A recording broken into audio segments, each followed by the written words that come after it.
दोस्तों, कैसे हो आप सब। आज की इस पोस्ट में हम जानने वाले हैं कि आखिर पूजा पाठ करने वाले ज्यादा दुखी क्यों रहते हैं। आदि आप भी पूजा पाठ करते हैं और आपके अंदर दुखी है तो इस पोस्ट को अंत तक जरूर देखें ताकि आपको दुखी रहने का कारण मिल सके। और हमारे चैनल को सब्सक्राइब करें जिससे हमारी वीडियो आप तक सबसे पहले पहुंचे।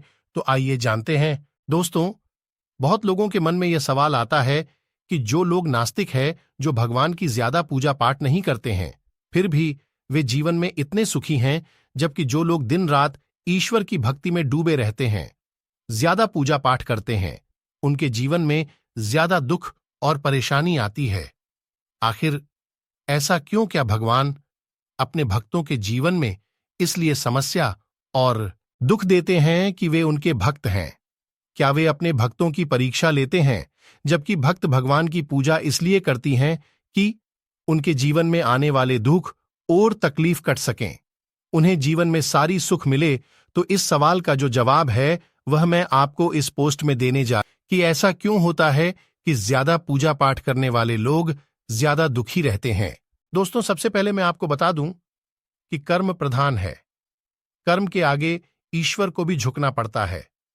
हम भगवान के भरोसे बैठी है कि भगवान मेरा ये काम बना दे। हो सकता हो कि भगवान आपके भरोसे बैठे हों, उनका भक्तों कुछ कर्म करें तो फिर मैं उसका साथ दूं।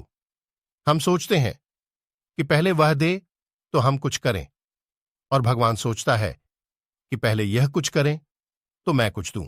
और इसी वजह से व्यक्ति अपने जीवन में संकट और परेशानियों का सामना करता रहता है और दोष भगवान को देता है कि भगवान मेरी सुन नहीं रहे।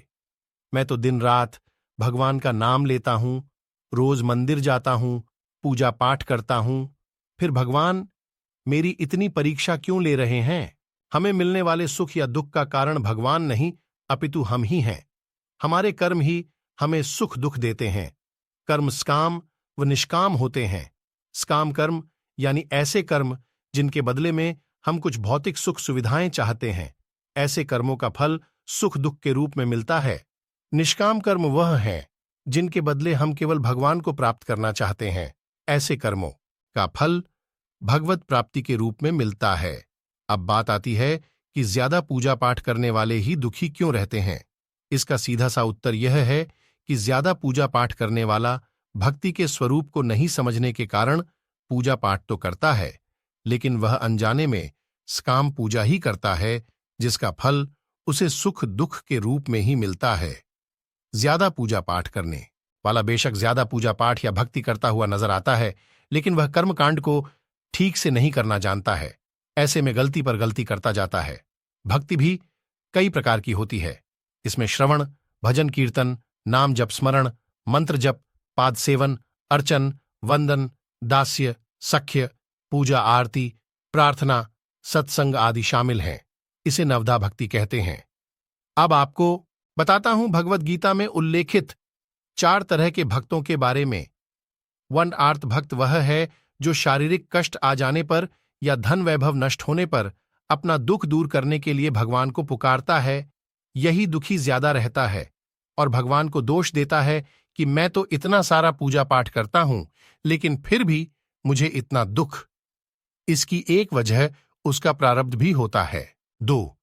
जिज्ञासु भक्त अपने शरीर के पोषण के लिए नहीं, वरन संसार को अनित्य जानकर भगवान का तत्व जानने और उन्हें पाने के लिए भजन करता है। यह भक्त भी भगवान से कुछ चाहता है, क्योंकि जिज्ञासा भी तो किसी चीज को चाहना ही है। 3. अर्थार्थी भक्त वह है जो भोग, ऐश्वर्य और सुख प्राप्त करने के लिए भगवान का भजन करता है। उसके लिए भोग पदार्थ व धन मुख्य होता है और भगवान का भजन गौण। यह भक्त भी सुख दुख पाता है, क्योंकि इसका उद्देश्य भी सकाम कर्म है और सकाम कर्म का फल सुख दुख के रूप में मिलता है। बेशक आपके द्वारा की गई भक्ति का फल अवश्य मिलता है। 4. ज्ञानी। आर्थ, अर्थार्थी और जिज्ञासु तो सकाम भक्त हैं, परंतु ज्ञानी भक्त सदैव निष्काम होता है। ज्ञानी भक्त भगवान को छोड़कर और कुछ नहीं चाहता है। इसलिए भगवान ने ज्ञानी को अपनी आत्मा कहा है। और एक बात अच्छे से ध्यान रखिए, यही भक्त ही केवल शुद्ध भक्त की श्रेणी में आता है।